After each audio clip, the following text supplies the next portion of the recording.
So Elon Musk, if you read him on Twitter, sometimes seems a little flaky, but watch what he's doing. You know he's serious because he has put two of the best reporters in the United States, Matt Taibbi and Michael Schellenberger, on the Twitter files. In other words, to find out what exactly has been going on at that company for the past several years, and more specifically, to what degree has it been penetrated by governments, our government and foreign governments, in order to spy on people and shape the political conversation.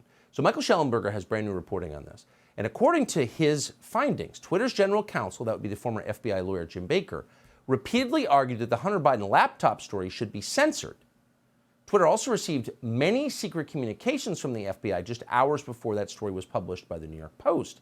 And then in September of 2020, Twitter executive Yoel Roth attended a tabletop exercise at the Aspen Institute on a potential hack and dump operation involving Hunter Biden. Really? So how did they know it was coming? It was almost like the government was spying on people and stealing thumb drives at a UPS sorting centers. What's going on here exactly?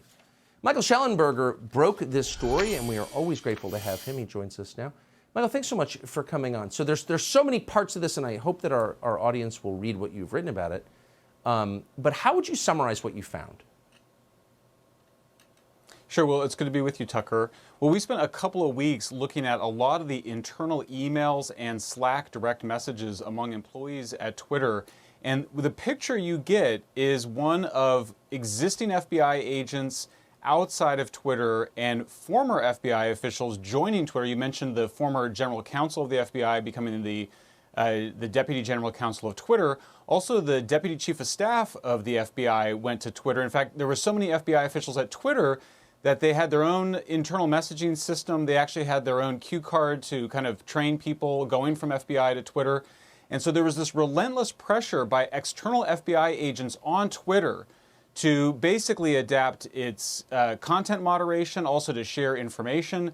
Then you had these forces inside Twitter, former FBI officials, particularly Jim Baker, who very strenuously argued for the censorship of the New York Post reporting on the Hunter Biden laptop and the emails which showed these very questionable business dealings with China and other countries. So, Tucker, more investigative work needs to be done, but this looks like a kind of psychological operation that you would see the CIA conducting in foreign countries, not something that you would see intelligence agents in the United States perpetrating against both news organizations but also social media platforms, namely Twitter and Facebook. It's a disturbing pattern that I think our reporting today showed.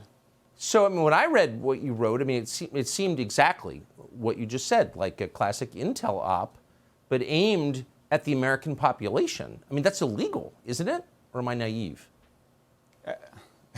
Absolutely. And there's some key facts that every American should know about. This is not a partisan issue. You do not want your most important police organization, the FBI, politicized and engaging in dirty campaign tricks.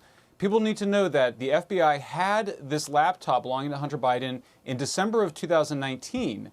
You then had the FBI for all of 2020 running an operation to convince news organizations and social media platforms that there would be some sort of a leak of Hunter Biden information right before the elections of 2020.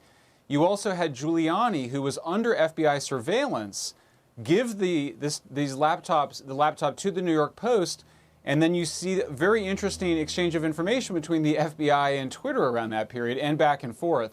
So there's a lot of smoke. I think the bottom line is we need a serious congressional investigation, and we very well may need an independent prosecutor to weed out these politicized elements of the FBI. That's exactly right. In October of 2020, a thumb drive of ours was stolen out of a UPS sorting center. It's bothered us ever since for the last years. How could that happen?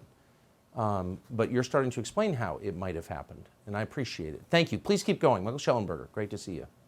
Subscribe to the Fox News YouTube channel to catch our nightly opens, stories that are changing the world and changing your life. From Tucker Carlson tonight.